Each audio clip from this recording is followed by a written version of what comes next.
हरे कृष्णा, जय श्री कृष्णा। पुरुषोत्तम मास के कथामृत में आप सभी का स्वागत।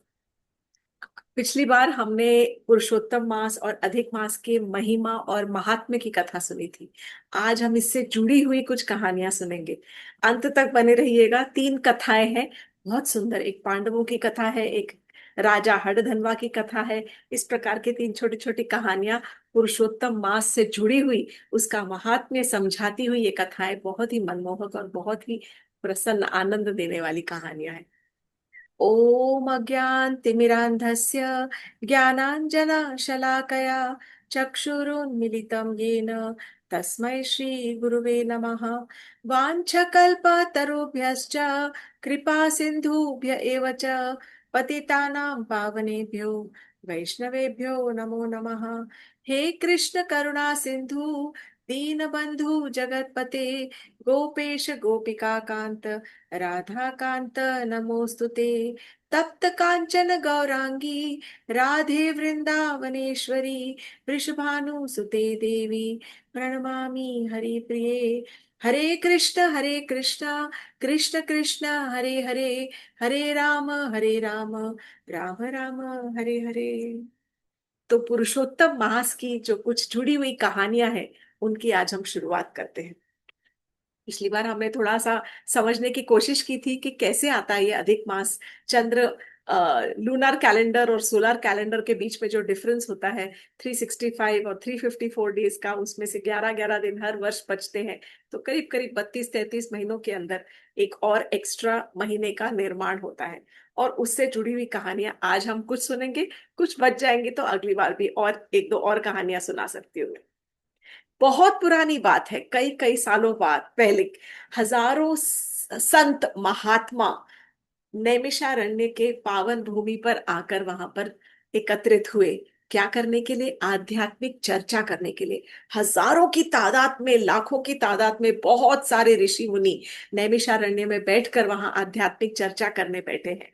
और तभी सूत गोस्वामी, जो अपने कुछ शिष्यों के साथ में तीर्थ भ्रमण कर रहे थे, वो भ्रमण करते करते वहां पर पहुंचे। जब वो वहां पहुंचे तो सारे जितने ऋषि मुनि थे, उन्होंने सूत गोस्वामी का स्वागत किया, उनका आदर सत्कार किया और उनको फिर व्यास आसन पे बिठा दिया। व्यास आसन पर चला गया। सॉरी, कुछ तो गड़बड़ हो रही है आज। तो व्यास आसन पर बिठाकर और सारे के सारे जितने साधु थे, उन्होंने सूत गोस्वामी से प्रश्न किया और कहा कि हे मुनिवर, हे मुनियों में श्रेष्ठ सूत गोस्वामी जी, आप कुछ ऐसी कथा सुनाइए जिसको सुनकर सारे जो जनजाति है, सारा मानव समाज है, सारे के सारे जो जीव हैं, जीवात्माएं हैं, सबकी सब ऐसी कथा कौन सी है जिसको सुनकर सब इस भव सागर के मृत्यु और जन्म और मृत्यु के चक्कर से छूटकर जिनको मुक्ति मिल जाएगी और वो सब भगवान के परम धाम में पहुंच सकते हैं। तब सुत गोस्वामी ने कहा कि अभी अभी मैं हाल ही में हस्तिनापुर से आ रहा हूं, और हस्तिनापुर में वहां पर मैंने स्वयं सुखदेव गोस्वामी से ये कथा सुनी है। वो परीक्षित महाराज को श्रीमद् भागवतम की कथा सुना रहे थे, और उसी कथा के बीच में उन्होंने पुरुषोत्तम महीने की खास कहानी सुनाई है। और वही कथा जो है वो मैं आज आपको सुनाने जा रहा हूँ। ये कथा सुखदेव गोस्वामी परीक्षित महाराज को गंगा के तीर पर बैठकर और वहां पर उनको ये कथा सुना रहे थे। तो आप सब भी इस कथा का आनंद लीजिए। और यही पुरुषोत्तम मास की जो कहा कथा है, ये आपको जन्म मृत्यु के चक्कर से छुड़ाएगी और आपको भगवान के परम धाम पहुंचाने की का अवसर भी देगी। तो तब वो कहते हैं कि सुखदेव गोस्वामी बता रहे थे ये कहानी कि एक बार नारद मुनि घूमते घूमते बद्रिक आश्रम पहुंचे। वहां पर वे स्वयं भगवान नारायण से मिले और जाकर उन्होंने नारायण भगवान को प्रणाम किया और कहा कि हे प्रभु, कुछ ऐसी सुंदर कथा सुनाइए जिससे सारे मानव जाति का कल्याण हो और सबके सब आपके परम धाम को वापस आ जाए। Same question. तो तब नारद मुनि ने प्रश्न पूछा कि हे प्रभु, हे भगवान नारायण, कुछ ऐसी कथा सुनाइए कि ये बताइए कि सारे महीनों में कौन सा महीना श्रेष्ठ है, सबसे उत्तम मास कौन सा है, और उस मास को किस प्रकार उसका व्रत रखना, व्रत पालन करना चाहिए, किसकी पूजा अर्चना करनी चाहिए, और क्या दान और क्या तपस्या क्या करना चाहिए, इसको आप सब विस्तार से सुनाइए। तब नारायण भगवान ने कहा कि बहुत पुरानी बात है कि एक बार एक एक्स्ट्रा मतलब एक और एक चंद्र मास प्रकट हो गया। अब कहानी सुना रहे हैं। एक एक्स्ट्रा चंद्र मास प्रकट हो गया जो कि कहीं पर भी किसी की गणना में फिट नहीं हो रहा था, कैलकुलेशंस के अंदर वो फिट ही नहीं हो रहा था। इसीलिए सब ने उसका त्याग कर दिया और सब उसे अशुभ, अमंगल और मलिन समझने लगे।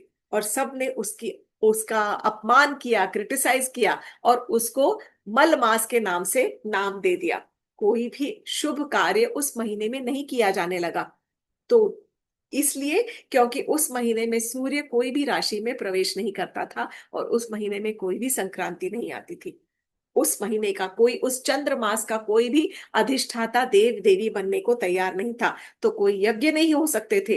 तो वो जो मास, चंद्र मास की जो देवी थी, स्पेशल जो एक्स्ट्रा चंद्र मास की जो देवी थी, वो बहुत दुखी हो गई। और दुखी होकर वो रोते रोते भगवान विष्णु के पास पहुंची और उसने अपनी दारुण कथा भगवान विष्णु के सामने प्रकट की। तब विष्णु भगवान उसका हाथ पकड़ कर लेकर गए भगवान कृष्ण के पास, गोलोक धाम, और कहे कि देखिए ये किस प्रकार बहुत दुखी है, प्रभु इसके दुख का निवारण कीजिए। कृष्ण भगवान जी ने जैसे ही उसको रोते हुए देखा, तुरंत उसकी जो व्यथा थी वो समझ गए, उसकी वेदना को समझकर। और उन्होंने कहा कि मैं तुम्हारी वेदना समझ सकता हूं कि अपमान की क्या वेदना होती है। और अस्वीकार, जब कोई रिजेक्ट कर देता है आपको, अस्वीकार कोई कर देता है या त्याग कर देता है, उसकी वेदना कितनी गहरी होती है ये मैं समझ सकता हूँ। मैं आज से ये घोषणा करता हूँ कि ये जो मास है ये मेरे ही बराबर में होगा। किस प्रकार से मेरे बराबर में होगा? कि इसको मैं अपना नाम दूंगा पुरुषोत्तम मास, पुरुषों में उत्तम जो मैं हूं, मैं अपना नाम इस महीने को देता हूं। और ये सारे महीनों का राजा कहलाएगा, किंग ऑफ ऑल मंथ्स। जो भी इस महीने में मेरी आराधना करेगा वो आध्यात्मिक पथ पर ज्यादा प्रगति करेगा और उसके सारे पाप नष्ट हो जाएंगे और उसे गोलोक धाम आने का बहुत सुंदर अवसर प्रदान होगा। छोटे से छोटा भी पुण्य कार्य किया हुआ इस महीने में उसे लाखों गुना ज्यादा उसका बेनिफिट होगा। इसीलिए ये कथा कह रहे हैं, सूत गोस्वामी सुना रहे हैं किसको? सारे नैमिषारण्य में बैठे हुए सारे जितने मुनि हैं उनको सुना रहे हैं कि इस प्रकार नारद मुनि जब गए थे नारायण के, भगवान नारायण के पास, तो उन्होंने ये सारी कथा सुनाई थी। तब वो और आगे कहते हैं दूसरी कहानी, बहुत सुंदर कथा है ये। कि एक बार कृष्ण भगवान जी जब पांडव वनवास में थे, उनको, पांडवों को जब वो द्यूत क्रीड़ा में हार गए, तब उसके बाद उनको 12 वर्ष का वनवास और 1 वर्ष का अज्ञातवास हुआ और बहुत कठिनाइयों का सामना करना पड़ा। तब कृष्ण भगवान जी स्वयं उनसे मिलने वनवास में गए और वहां पर देखकर उनको सब समझाने लगे कि आज तुम्हारी ये दशा इसलिए हुई है क्योंकि तुमने एक बार पुरुषोत्तम मास की अवहेलना की थी और उसका ध्यान नहीं रखा था।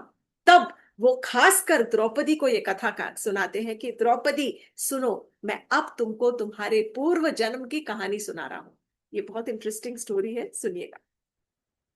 तो वो कहते हैं कि द्रौपदी, तुम अपने पिछले जन्म में एक ऋषि मेधवी की बेटी थी, ऋषि मेधवी की पुत्री थी तुम। और तब बहुत ही जल्द बचपन में ही तुम्हारे माता पिता का देहांत हो गया। जब वो देहांत होने के बाद तुम अकेली हो गई और बहुत दुखी रहने लग गई।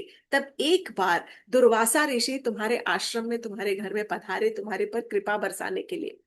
तुम्हारा दुख उनसे देखा नहीं गया और तब ऋषि दुर्वासा ने बैठकर तुम्हें समझाया कि सुनो पुत्री, बहुत जल्द पुरुषोत्तम मास आने वाला है और तुम्हें भगवान नारायण की आराधना करनी चाहिए, भगवान कृष्ण की आराधना करनी चाहिए, भगवान हरि की आराधना करनी चाहिए और इस पुरुषोत्तम मास का व्रत का पालन करना चाहिए। तुम्हारे सारे के सारे दुख दूर हो जाएंगे, सब सबका नाश हो जाएगा। तब उन्होंने, दुर्वासा ऋषि ने, इस पुरुषोत्तम मास की महिमा का बखान किया, बहुत सुंदर चर्चा करके। और उसको, मतलब जो द्रौपदी थी अपने पिछले जन्म में, उस कन्या को बहुत प्रोत्साहित किया, एनकरेज किया कि तुम्हें इस मास का व्रत पालन जरूर करना चाहिए। परंतु अनफॉर्चुनेटली वो जो युवती थी, वो कन्या थी, वो शंका में आ गई, और शंका में उसने पुरुषोत्तम मास का अपमान किया, क्रिटिसाइज करने लग गई। बोले ऐसे कैसे हो सकता है, कोई भी महीना, कोई भी मास कार्तिक मास से बड़ा तो है ही नहीं, सबसे उत्तम तो कार्तिक मास है, हम सब जानते हैं, आप ये सब मुझे क्या सुना रहे हैं। इस प्रकार जब उसने कहा तब दुर्वासा ऋषि को आया बहुत क्रोध, परंतु उन्होंने अपने क्रोध को शांत किया। अपने क्रोध के ऊपर संयम करके उन्होंने उस कन्या को समझाने की कोशिश की और उसको चेतावनी दी कि तुमने इस मांस का अपमान किया है, इसका तो तुम्हें भुगतान करना ही पड़ेगा। जो तुम्हारे अपमान करने का जो कर्मों का फल है वो तुम्हें भुगतना ही पड़ेगा अपने अगले जन्म में। और ये कहकर वो वहां से चले गए। तब वो कन्या जो थी उसने डिसीजन ले लिया, निश्चय लिया कि मैं भगवान शिव की आराधना करूंगी। और तब उस कन्या ने बहुत गहरी, बहुत गूढ़ गहरी तपस्या की, बहुत सिवियर ऑस्टेरिटीज, बहुत गहरी तपस्या की, शिव जी को प्रसन्न करने के लिए कई वर्षों तक वो तपस्या करती रही। आखिरकार भगवान शिव प्रसन्न होकर वहां पर प्रकट हो गए। जब शिव जी वहां पे प्रसन्न हुए तो उस कन्या से उन्होंने कहा कि कन्या तुम मुझसे मांगो, क्या वर मांगना चाहती हो, मैं तुम्हें वो वरदान दूंगा पुत्री। तब वो जो कन्या थी उसने कहा, हाथ जोड़कर प्रार्थना करती रही आंख बंद करके, और कहती रही कि हे प्रभु, मुझे एक पति चाहिए, मुझे एक ऐसा पति चाहिए जो कि न्यायपरायण हो, जो कि धर्मों का पालन अच्छे से, धर्म का पालन अच्छे से करता हो। तब शिव जी ने कहा तथास्तु। फिर वो कन्या बोली, प्रभु मुझे एक ऐसा पति चाहिए जो कि बहुत ज्यादा शक्तिशाली हुआ हो। तब शिव जी ने कहा तथास्तु। फिर उस कन्या ने फिर से कहा कि प्रभु मुझे एक ऐसा पति चाहिए जो सबसे बड़ा हो, सबसे ग्रेटेस्ट, सबसे ज्यादा कुशल योद्धा हो। और तब शिव जी ने कहा तथास्तु। और फिर कहा कि वो कन्या कहती है, मुझे प्रभु ऐसा पति चाहिए कि जो कि बहुत सुंदर हो, बहुत आकर्षक हो और बहुत मनमोहक हो। तो शिव जी ने कहा तथास्तु। फिर उसके बाद आ, वो जो कन्या थी उसने फिर से कहा, प्रभु मुझे एक ऐसा पति चाहिए कि जो बहुत स्थिर हो, स्थित प्रज्ञ हो, बहुत धीर स्वभाव का, पेशेंट हो, इस प्रकार का भी पति चाहिए। तो शिव जी ने कहा तथास्तु। हर बार वो एक बार एक एक करके क्वालिटी बोलती और पूछती। तब शिव जी ने 5 बार तथास्तु कहा। और फिर उसके बाद शिव जी ने कहा कि तुमने मेरे से 5 वरदान मांगे हैं, इसलिए अगले जन्म में तुम्हें 5 पति प्राप्त होंगे। तो वो लड़की कन्या जो थी वो बहुत घबरा गई और बहुत डर गई। उसने कहा कि प्रभु मेरी तो ऐसी इच्छा नहीं थी, 5 5 पति कैसे हो सकते हैं, 5 पति वाली स्त्री तो धर्म का उल्लंघन कर बैठेगी, ये तो धर्म का उल्लंघन हो जाएगा और समाज में उसकी मान और उसकी प्रतिष्ठा सारी समाप्त हो जाएगी, कोई उसका सम्मान नहीं करेगा, ये तो कभी हो ही नहीं सकता। तब उसने, शिव जी ने कहा तुमने जो वरदान मांगा है वो तो अब ऐसा ही रहेगा, ये तुम्हें अगले जन्म में तुम्हें भुगतना ही पड़ेगा, क्योंकि तुमने 5 पति का वरदान मांगा है तो तुम्हें 5 पति प्राप्त होंगे। तब थोड़ा सा संयम लेकर जो वो कन्या थी उसने शिव जी से प्रार्थना की और कहा कि हे प्रभु, मुझे बहुत ज्यादा सोच कर भी तकलीफ हो रही है, मुझे, मुझ पर आप एक और कृपा कीजिए। शिव जी ने कहा कहो कैसी कृपा चाहिए। तब उसने कहा कि आप मुझे ऐसा आशीर्वाद दीजिए कि मेरा, मेरे जब 5 पति भी हो तब भी मेरा पतिव्रत जो है वो भंग नहीं हो। पातिव्रत्य मतलब I should always remain chest, मैं हमेशा कुंवारी कन्या ही रहूं, और मैं मतलब मैं हमेशा पतिव्रता रहूं, पवित्र रहूं, और मैं हमेशा कुंवारी कन्या के जैसे रहूं। तब शिव जी ने कहा कि मैं तुम्हें आशीर्वाद देता हूं कि हर समय जब तुम्हारा मासिक धर्म आएगा तो मासिक धर्म से तुम्हारी पवित्रता, तुम्हारा कुंवारापन फिर से तुम्हें प्राप्त हो जाएगा। और हर बार जब तुम्हारे अपने पति के साथ में जब संगम होगा तब फिर से तुम फिर से एक कुंवारी कन्या दोबारा बन जाओगी, ये मेरा तुम्हारे लिए वचन है। तो द्रौपदी पतिव्रता नारियों में उनका एक नाम आता है, that she is the most पतिव्रता अनचेस्ट वुमेन सारे संसार में। लेकिन तब शिव जी ने कहा कि ये जो तुम भुगत रही हो इसका तुम्हें भुगतान करना पड़ेगा, क्योंकि तुमने पुरुषोत्तम मास की का अनजाने ही सही, लेकिन तुमने पुरुषोत्तम मास का अपमान किया है। इसलिए अगले जन्म में तुम्हें इसका भी भुगतान करना पड़ेगा और इसका अपमान सहना पड़ेगा, ह्यूमिलिएशन सहना पड़ेगा, इसके कर्मों का फल एक्चुअली सहना पड़ेगा। इस प्रकार शिव जी ने कहा। अगले जन्म में वही कन्या जो थी, अब कृष्ण भगवान जी पांडवों को कथा सुना रहे हैं और कह रहे हैं कि तो द्रौपदी अगले जन्म में वही जो कन्या थी, वो राजा द्रुपद की यहाँ यज्ञ से प्रकट होकर एक बहुत सुंदर कन्या का जन्म हुआ, यज्ञ सैनी, जिसका नाम द्रौपदी रखा गया, राजा की द्रुपद की बेटी, जो तुम आज हो। और क्योंकि तुमने पिछले जन्म में पुरुषोत्तम मास का अपमान किया था, उसको क्रिटिसाइज किया था, इसीलिए तुम्हें कुरु सभा में अपमानित होने का जो दर्द है, वेदना है, वो तुम्हें सहनी पड़ी। लेकिन क्योंकि तुमने भगवान कृष्ण की शरण ली है, मतलब भगवान कह रहे हैं, क्योंकि तुम सब मेरी शरण आए हो, इसीलिए मैं अब तुम्हारी रक्षा हमेशा करूंगा और तुम्हें धर्म पर चलने का राह दिखाऊंगा। तो हालांकि द्रौपदी ने पिछले जन्म में पुरुषोत्तम मास का अपमान किया था, इसीलिए कुरुसभा में उसको अपमानित होना पड़ा उसके कर्मों का फल भुगतने के लिए, लेकिन फिर भी क्योंकि वो भगवान की शरणागति थी और भगवान को उस समय याद रख रही थी, कर रही थी, एकदम तीव्र मन से भगवान को याद कर रही थी, तब कृष्ण भगवान ने उसके सम्मान की रक्षा की उसी कुरुसभा में और उसको अपमानित होने से बचाया। तब भगवान कृष्ण पांडवों को इंस्ट्रक्शंस देते हैं, आदेश देते हैं और कहते हैं कि इस पुरुषोत्तम मास की उपेक्षा मत करो, do not neglect this month, और इसकी बहुत मन से सिंसियरली इसकी आराधना करो और इसकी इसका व्रत का पालन करो। तब अगली बार जब पुरुषोत्तम मास आया, क्योंकि 12 वर्षों में तो एटलीस्ट 4 तो आए होंगे पुरुषोत्तम मास, तो हर बार जब पुरुषोत्तम मास आया उनके वनवास के समय पर, तो उन्होंने उस व्रत का पालन किया, भगवान कृष्ण की आराधना की, हरि कथा का श्रवण किया, दान दक्षिणा दी और बहुत सारे भक्ति के कार्य किए। ये थी पांडवों की कथा। अब एक तीसरी और एक बहुत ही सुंदर कथा आती है, राजा हडधन्वा की। आज हम राजा हडधन्वा की कथा सुनने जा रहे हैं। तो सुत गोस्वामी नैमिषारण्य में बैठे हुए सारे साधुओं को ये कहानी सुना रहे हैं और कहते हैं बहुत पुरानी बात है, जैसे कि कहानियां शुरू होती है ना, बहुत पुरानी बात है कि एक सूर्यवंशी राजा थे, बहुत ही न्यायपरायण राजा थे, उनका नाम था चित्रधनवा। और ये चित्रधनवा, इनका एक पुत्र था जिसका नाम था हडधनवा, जो बहुत सत्यवादी था, धार्मिक था, बहुत ही न्यायपरायण भी था और वेदों का स्कॉलर था, ज्ञाता था, पंडित था। जब राजा चित्रधनवा, उन्होंने वानप्रस्थ लेकर जब वो जंगल में चले गए, तब राजा हड़धनवा जो थे वो राज्य के राजा बन गए और हयहया राज्य के राजा कहलाए।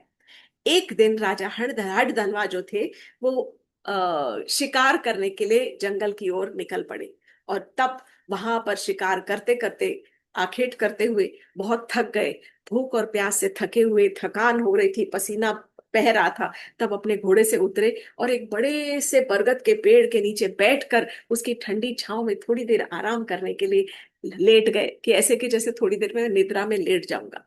आंख बंद करके जब लेटे हुए थे, तब पेड़ पर बैठा हुआ एक तोता कुछ एक अजीब सा, मिस्टीरियस सा, कुछ एक श्लोक बार बार बार बार वो श्लोक सुनाने लग गया। और वो श्लोक का अर्थ कुछ इस प्रकार था कि वो कह रहा था कि भौतिक ऐश्वर्य में जो तुम डूब रहे हो, भौतिक ऐश्वर्य में डूबकर आपने मानव जन्म का असली जो गोल था, ध्येय था, उसको आप भूल गए हो। तो किस प्रकार आप इस जन्म मृत्यु के भव सागर से पार कर पाओगे। बार बार वो इसी श्लोक को दोहराता रहा। कि क्या श्लोक था कि भौतिक ऐश्वर्य में जो डूबकर आप मानव जन्म के असली ध्येय को भूल रहे हो, तो इस जन्म मृत्यु के चंगुल से, भव सागर से किस प्रकार आप अपने आप को पार कर पाओगे। और ये बार बार सुनकर राजा हड़धनवा एकदम चौंक गए और उसके बाद फिर अपने महल को वापस आ गए।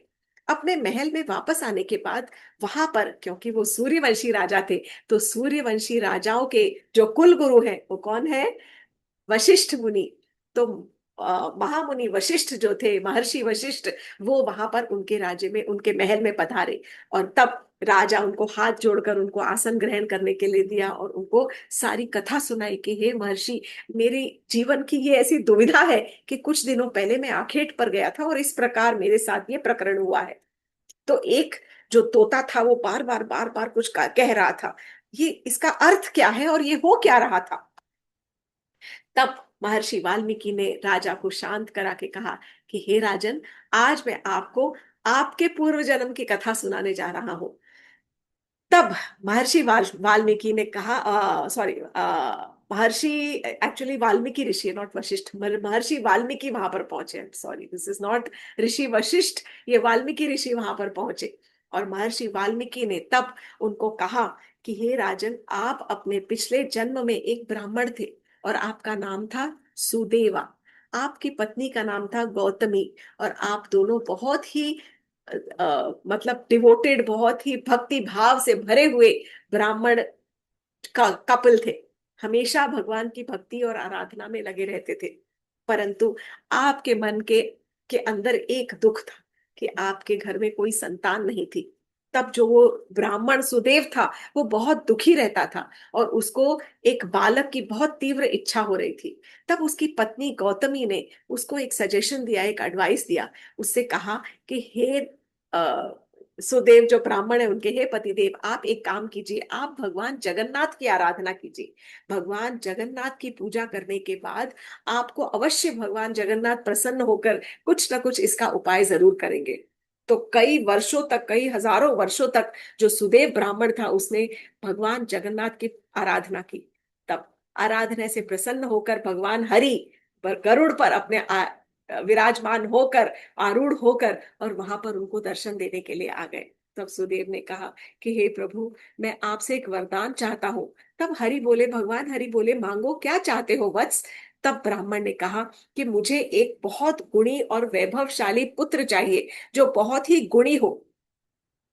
तब भगवान ने कहा कि आपके कर्मों के अनुसार, आपके नियति में ही कोई पुत्र नहीं लिखा है, 7 जन्मों तक कोई पुत्र नहीं लिखा है, आपके पिछले कर्मों के अनुसार का ये आपका फल है। सुदेव जो थे वहीं पर ही बेहोश हो गए, फेंटेड, दुख के मारे वहीं पर एकदम मूर्छित होकर गिर पड़े। तब गरुड़ जी ने जब उनको देखा इस हालत में, तो गरुड़ जी के मन में बहुत दया भाव उत्पन्न हुआ। तब गरुड़ जी ने हाथ जोड़कर प्रभु, अपने भगवान हरि से कहा कि प्रभु, कुछ तो कृपा कीजिए, कुछ तो दया कीजिए, देखिए कितने हजारों वर्षों से आपकी तपस्या कर रहा है और मांग ही क्या रहा है, एक बालक ही तो मांग रहा है। आप आप चाहे तो आप क्या नहीं कर सकते, आप इसकी इच्छा पूर्ति कर दीजिए। तब भगवान हरि प्रसन्न होकर कहते हैं, ठीक है, you will soon have a qualified son, जल्द ही तुम्हारे घर में एक वैभवशाली पुत्र का जन्म होगा। और भगवान ने कहा, तो कुछ ही समय पर जब समय आया, तब योग्य समय उचित होने पर, तब सुदेव और गौतमी के घर में एक बहुत ही सुंदर बालक ने जन्म दिया, जिसका नाम उन्होंने शुकदेव रखा। उस ब्राह्मण के पुत्र थे, उस ब्राह्मण के जो पुत्र थे सुदेव, जिनका नाम उन्होंने शुकदेव रखा। सुदेव और गौतमी ने अपने बेटे का नाम शुकदेव रखा। वो बालक जो था, बहुत उसके अंदर साधु वृत्ति थी, बहुत ही भक्ति भाव से भरा था, और बचपन से ही बहुत ज्यादा भगवान के नामों का आकर्षण था उसके हृदय में। एक बार जब वो छोटा सा ही बालक था, तो सुदेव और गौतमी के घर में एक ऋषि पधारे, ऋषि देवल। देवल ऋषि ने जब देखा और बालक को देखा, और तब कहने लगे कि सुदेव और गौतमी से कहा कि ये जो तुम्हारा बालक है, ये बहुत ही तेजवान है और बहुत ही गुणी भी है, परंतु एक प्रॉब्लम है। तो बोले क्या? बोले 12 वर्ष की उम्र में इसकी जल में डूब कर मृत्यु हो जाएगी।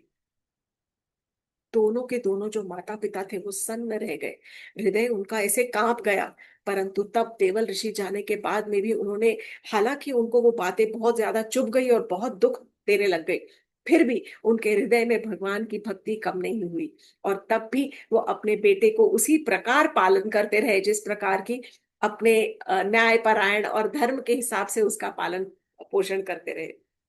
एक बार जब ऐसा समय आया कि वो जो सुखदेव था, वो अपने दोस्तों के साथ नदी में खेलने के लिए गया, स्नान करने के लिए गया। और वहीं पर, जैसा कि देवल ऋषि ने प्रिडिक्शन किया था, उसी अनुसार वो जो बालक था सुखदेव, वो नदी में डूबकर उसकी मृत्यु हो गई। जैसे ही माता पिता को पता चला, वो भागते हुए वहां पहुंचे, बेटे के शव को लेकर दोनों, और खड़े होकर विलाप करने लगे। बहुत भयंकर बारिश हो रही थी, आंधी तूफान, और जगह जगह बाढ़ आ गया था। और तब वो दोनों माता पिता बेटे के शव को लेकर और रुदन विलाप करते जा रहे हैं, रोते जा रहे हैं, और भगवान हरि के नाम का जप करते जा रहे हैं। भगवान के हरि के नाम के नामों का जाप करते ही जा रहे हैं, करते ही जा रहे हैं, करते ही जा रहे हैं, और बेटे के शव को अपने हाथों में लिए हुए रोते जा रहे हैं। अब ऐसा हुआ कि जिस जब वो इतना जब तूफान और बाढ़ और पानी आ रहा था, ऐसे करते करते एक पूरा महीना गुजर गया। अब अनजाने में ऐसा था कि वो जो महीना था वो पुरुषोत्तम मास का महीना था। और उन्हें नहीं पता था कि ये पुरुषोत्तम मास का महीना है, क्योंकि वो तो बेटे के दुख के विलाप में इतने ज्यादा दुखी हो रखे थे कि वो उनसे सहन नहीं हो रहा था दुख। और तब वो केवल भगवान का नाम का याद कर रहे थे, जाप कर रहे थे, और अपने बेटे को याद कर करके आंसू बहाए जा रहे थे। तो विदाउट रियलाइजिंग उन्होंने दोनों ने भगवान के नाम का इतना जाप किया उस पूरा एक महीना, और रोते रहे कि भगवान के याद में पूरी तरह से वो मन से खो गए थे। उनकी निष्कपट और शुद्ध भक्ति को देखकर भगवान स्वयं एक महीने बाद प्रकट हुए उनके सामने फिर से। और तब सारी की सारी वर्षा बंद हो गई, और भगवान ने कहा उनसे कि तुमने अनजाने में ही, ना जानते हुए भी, पुरुषोत्तम मास का व्रत किया है। क्योंकि तुमने क्या किया, फास्टिंग कर लिया, भगवान के नाम का जाप कर लिया, और रो रहे थे, भले अपने बेटे की याद में रो रहे थे, पर भगवान को याद, भगवान का नाम लेते लेते ही रो रहे थे। तो भले अनजाने में ही सही, आप लोगों ने पुरुषोत्तम मास का व्रत का पालन किया है। इसलिए मैं आपसे बहुत प्रसन्न हूं, क्योंकि आपने इतने लाखों बार, लाखों क्या पता नहीं कितने करोड़ों बार भगवान के नाम का स्मरण किया है और जाप किया है। मैं तुम्हें आशीर्वाद देता हूं आज कि तुम्हारा ये जो पुत्र है वो जीवित हो जाएगा, और जीवित होकर 12,000 वर्षों तक ये जिएगा। और उसके बाद तुम तीनों मेरे परम धाम को प्राप्त करोगे, और मेरे धाम गोलोक धाम में आप वापस आ जाओगे। ये कहकर तुरंत, जैसे ही भगवान ने कहा, तुरंत जो उनके हाथ का बालक था सुखदेव, वो तुरंत जागृत हो गया। और जागृत होने के बाद में ऐसे कि जैसे नींद से जाग रहा हो एकदम। तब आकाश से देवताओं ने पुष्पों की वर्षा की, और तब भगवान वहां से अंतर्ध्यान हो गए। तब कृष्ण भगवान जी ने उन दोनों को एक्चुअली ये समझाया कि जो पुरुषोत्तम मास का पालन करने का जो फल मिलता है, वो कोई भी आधा जो ऑर्डिनरी साधारण जो रोज की जो दान या धर्म करते हैं या दक्षिणा करते हैं, या रोज का जो आप भक्ति भाव का जो भी कार्य करते हो, उससे कहीं कहीं कहीं ज्यादा इसका फल मिलता है। जो कोई भी इस मास के धर्म का पालन करता है वो बहुत ही ज्यादा भाग्यशाली है, और उसे मेरे परम धाम की प्राप्ति होती है। तब अब वाल्मीकि मुनि जो है फिर से राजा हड़धनवा को कहने लगे कि राजन, ये तो आप थे सुदेव, आपके पिछले जन्म की कथा मैंने सुनाई है। परंतु जब आप आखेट करने गए थे जंगल में, और वो जो तोता आपसे कथा आपको श्लोक सुना रहा था, वो आप पर कृपा करके, आप पर दया करके फिर से आपके लिए वो श्लोक सुना रहा था, क्योंकि वो आपका ही बेटा था सुखदेव। वो खासकर स्पेशली इस रूप को धरकर आपको ये याद दिलाने आया था कि इस जीवन में आप खो मत जाओ। आप ऐशो आराम में बैठे बैठे सारे भगवान को भूल जाओगे, तो ऐसे कैसे चलेगा। तो वो जो तोता सुखदेव था, वो एक्चुअली आपका बेटा, वो रूप बनाकर आया था खासकर आपको बोध कराने के लिए। क्या बोध कराने के लिए, कि सब कुछ इस जगत में जो है वो सब टेम्पररी है, सब कुछ अस्थाई है, सब खत्म होने वाला है, कुछ भी इटर्नल परमानेंट कुछ भी नहीं है। तो इसीलिए क्या इटर्नल क्या परमानेंट है, हमारा भगवान के साथ में जो रिलेशनशिप है, आत्मा का परमात्मा के साथ में जो संबंध है, केवल वो ही परमानेंट है। आत्मा परमानेंट है और भगवान परमानेंट है। और इस रिलेशनशिप को आपको पोषण देना है। इसीलिए आपको भगवान की शरण लेनी है, पुरुषोत्तम मास में खास भगवान की शरण लेकर। तो ये महीना हमें क्या सिखाता है, कि सारे, क्या सिखाता है ये कहानियों से हमने क्या सीखा, कि भले कितना ही ऐश्वर्य क्यों ना हो, भौतिक ऐश्वर्य हो, राजा के पास तो बहुत सारा भौतिक ऐश्वर्य होता है, लेकिन फिर भी उसके अंदर एक खालीपन हो सकता है। क्यों होता है वो खाली? क्योंकि हम अपने जीवन भर अपने नश्वर शरीर को ही पोषण करते रहते हैं। हर एक चीज जो हम जमा करते हैं, जो खाते हैं, देखते हैं, पीते हैं, सुनते हैं, जहां भी जाते हैं, जो भी हम कर रहे हैं, वो सब अपने शरीर को ही पोषण करने के लिए, हम अपनी सुविधा के लिए वो सारी चीजें जमा कर रहे हैं। पर हमारे अंदर की आत्मा को पोषण देने के लिए, नरिशमेंट देने के लिए क्या कर रहे हैं हम अलग अलग होटलों में जाते हैं, नए कपड़े खरीदते हैं, पार्टीज अटेंड करते हैं, पिक्चर देखने जाते हैं। जो भी हम कर रहे हैं, कुछ अच्छा गाना सुनते हैं, या जो भी हम कर रहे हैं, वो सब हमारे शरीर के इंद्रियों को तृप्त करने के लिए, उनको लुभाने के लिए कर रहे हैं। लेकिन हमारी आत्मा को पोषण देने का केवल एक ही तरीका है, आत्मा से परमात्मा के संबंध को रिवाइव करना है। और वो कैसे रिवाइव होगा? भगवान की आराधना करके, नवधा भक्ति की शरण लेकर। जिस प्रकार मतलब श्रवण कीर्तनम, सारे के सारे स्मरणम, ये सब के सब जो नवधा भक्ति का फॉलो करना पड़ेगा। और तब भगवान कहते हैं कि पुरुषोत्तम महीना जो है वो असाधारण नहीं है। वो एक्चुअली, सॉरी, पुरुषोत्तम महीना सबसे ज्यादा एक्स्ट्रा ऑर्डिनरी है, असाधारण कृपा बरसाने वाला महीना है ये।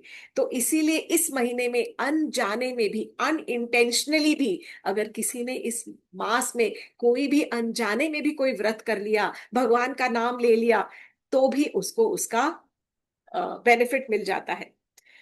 भगवान हम सब जानते हैं वो भक्त के अधीन है, वो भक्ति के ही अधीन है।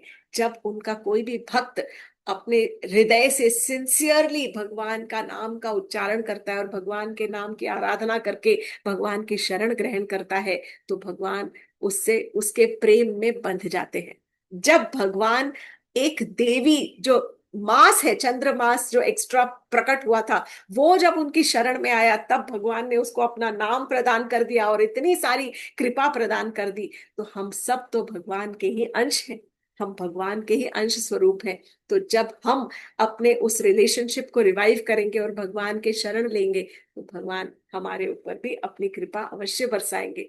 इस पुरुषोत्तम मास की सबको बधाई हो। और इस महीने में अवश्य ही भगवान के नाम का जितना आप जप कर सके, या कुछ दान धर्म कर सके, तुलसी सेवा कर सके, घी का दिया जला सके, कुछ भागवत, श्रीमद् भागवतम के 10वें स्कंद में 14वां अध्याय का अध्ययन कर सके, भगवत गीता के 15वें अध्याय पुरुषोत्तम योग का पठन कर सके, इस प्रकार कुछ भी आप चौराष्टकम का पाठ कर सके, इस प्रकार कोई भी अच्छा सेवा करे, मंदिरों में जाए, थोड़ा भजन कीर्तन करे, सत्संग का आयोजन करे, वैष्णवों को घर में भोजन कराए, कोई भी अच्छा कार्य करे।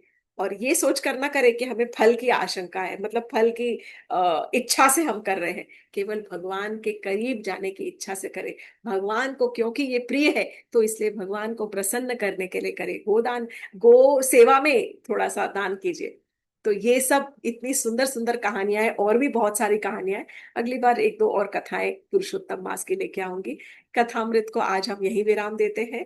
हरे कृष्णा, जय Shri Krishna. Thank you so much for joining with कथामृत।